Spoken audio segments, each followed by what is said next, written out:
Altogether, the Word became flesh and made his dwelling among us.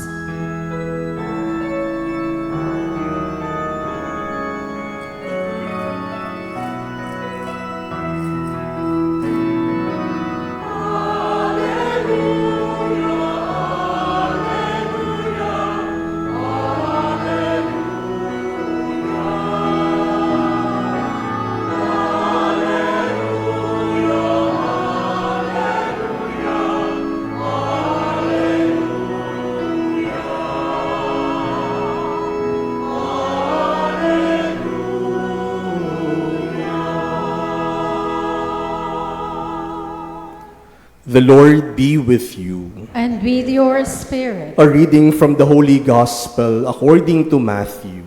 Glory to you, O Lord.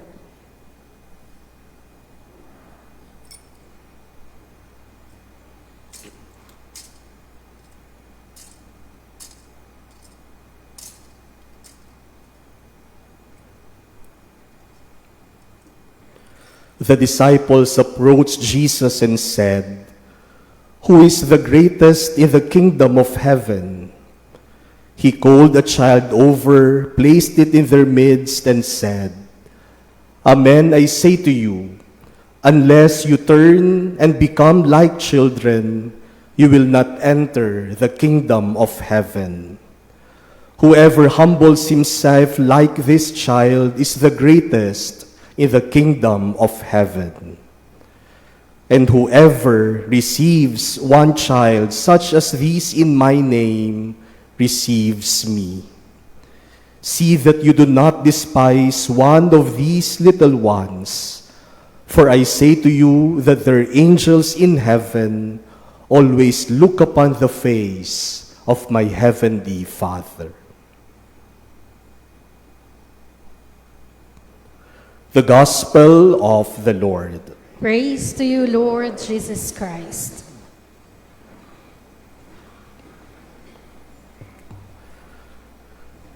My dear brothers and sisters, today's feast of the Santo Niño reminds me of an essay by the late national artist for literature, Nick Joaquin. And the title of his essay is A Heritage of Smallness. In his essay, Joaquin explores the idea that we Filipinos have the cultural tendency to think small.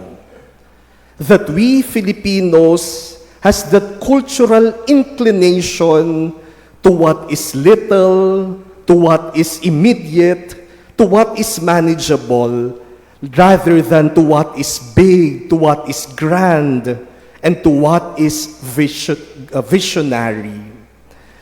He even argues that this smallness is deeply ingrained in every aspect of Filipino life. Sabi niya, halimbawa, sa trade and commerce, we Filipinos do not buy in bulk. We buy in small quantities. O yung tinatawag nating tingi system. Bibili ng shampoo, ang bibilhin naka-sachet. Bibili ng sigarilyo, ang bibilhin, pastik-stik lang. Mamamalengke, ang ipamamalengke, yung iluluto lang sa araw na yon. Maliliit ang ating pagbili. In terms of history and governance, we trace our roots to the barangay and the barrio. Kaya yung ating sense of a nation, sense of nationhood, ay nahihirapan dahil yung ating idea ng ating lahi ay nandun, baryo, barangay, region. Kaya iniisip natin, kami Tagalog, kayo Ilocano, kayo Bisaya. mahirap isipin tayong lahat Filipino. In terms of arts and craft, Filipino craftsmanship often excels in what is small: jewelries, embroidery, or tiny figurines.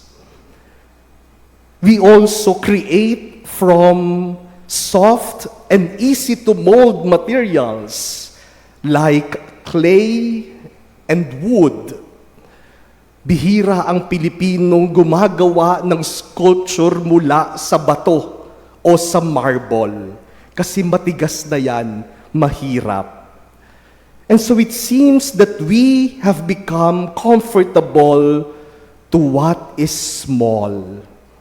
We think of ourselves as a small nation, as a small people, and even our stature compared to other nations, to other races, we are rather small. We settle to what is small time. And even our God, we worship a God who is small, a child, a Santo Niño. But my dear brothers and sisters, today's readings offer a correction to this mindset. In our first reading, the prophet Isaiah talks about the Savior who will come. And the Savior who will come is a child. A child is born for us, a son is given us. And yet this child has greatness, has authority and power, because according to the prophet Isaiah, on his shoulder dominion rests. They name him Wonder Counselor, God Hero, Father forever, and Prince of Peace. Bata, pero may taglay na kadakilaan. Maliit, pero makikitaan ng kadakilaan. And this is also what we see in our gospel when the disciples ask Jesus, who is the greatest in the kingdom of heaven? And Jesus places a child in their midst and says, here, this child is the greatest in the kingdom of heaven. Hindi dahil maliit yan, wala ng kadakilaan yan. And Jesus even says, whoever receives one child such as these, receives me. Jesus associates himself with the child, that even with the child, we can see God. And St. Paul in our second reading today reminds us of our call to greatness.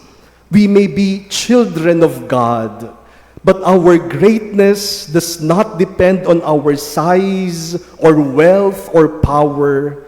Our real greatness comes from our dignity as children of God. My dear brothers and sisters, oftentimes we think of ourselves as small. Small in stature, small in power, small in influence. But the question is, what do we do with this sense of smallness?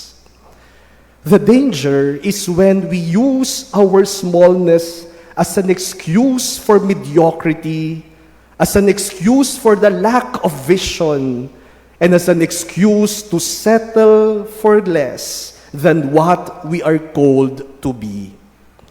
Yung bang ginagawang dahilan, yung pagiging maliit at mababa, para hindi na magsikap, para hindi na maghangad ng mga dakilang bagay.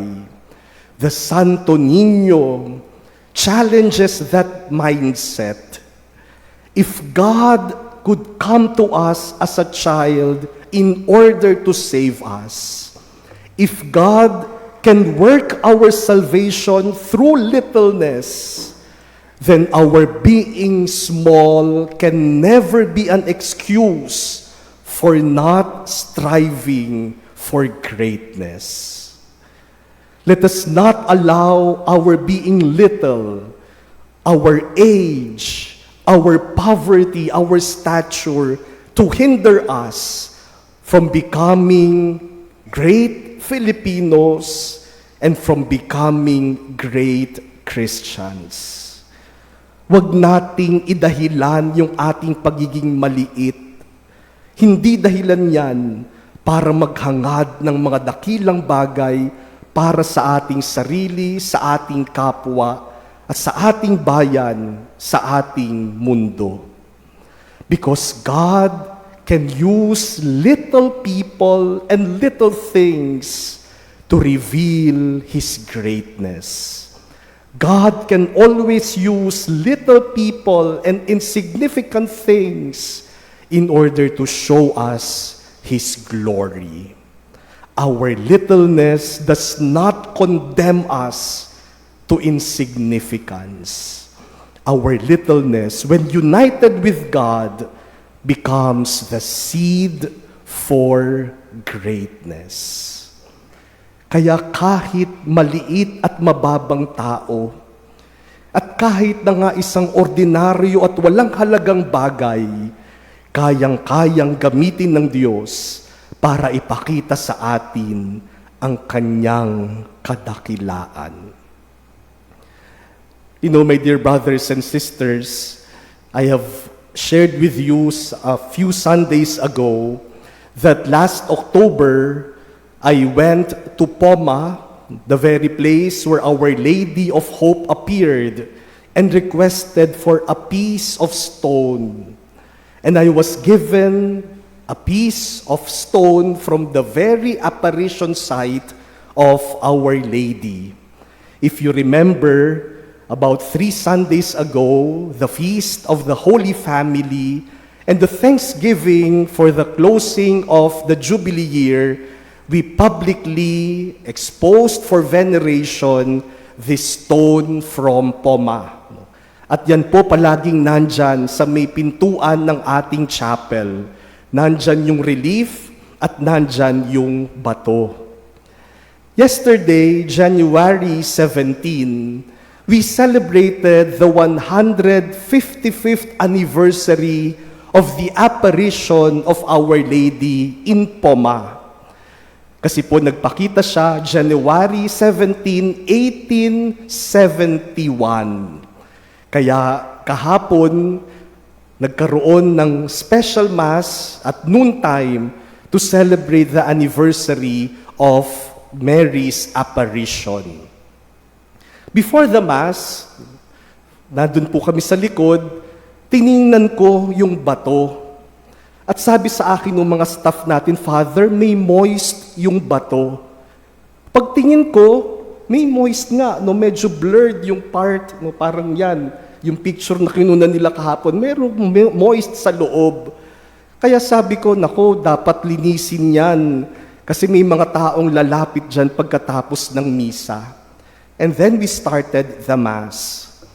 Pagkatapos ng misa, binuksan nila yung lalagyan ng bato. Medyo mahirap pong buksan. Kaya pagkabukas nila, nilinis nila. At nung pumunta ako, ibinabalik na nila yung mga tornilyo.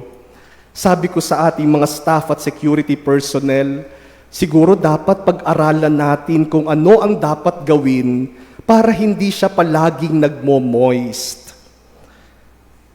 At nagulat po ako sa sagot nila sa akin. Sabi nila, Father, ngayon lang po nag-moist yan. Nung marinig ko yun, nagulat ako. Kasi akala ko baka araw-araw siyang nagmo-moist. So sabi ko, ngayon lang nag-moist?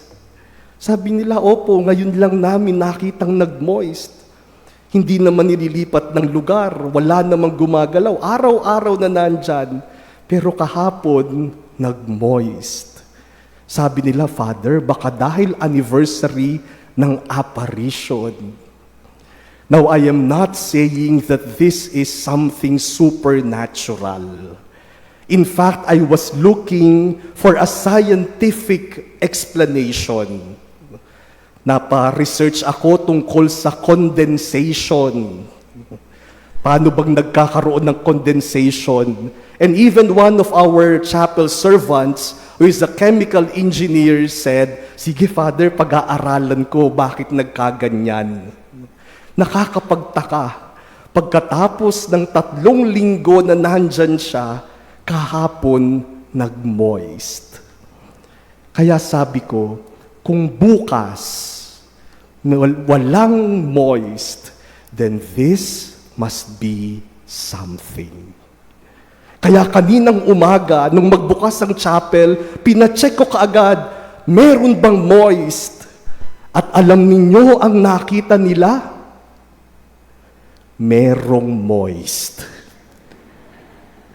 So sabi ko, no, it's not supernatural. There must be a scientific reason to it.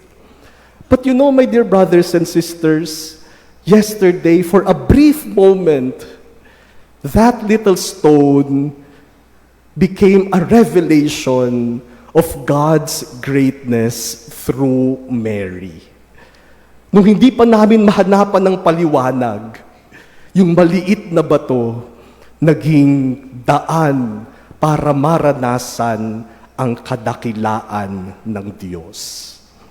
If God can use a little stone to make us feel His presence and His greatness, what can He do to even little people like us? My dear brothers and sisters, may the Santo Niño teach us to live honorable and noble and holy lives as Christians. May the Santo Niño inspire us to dream big as Filipinos. And may the Santo Niño teach us to believe that no matter how small we feel, God can work great things to us and through us.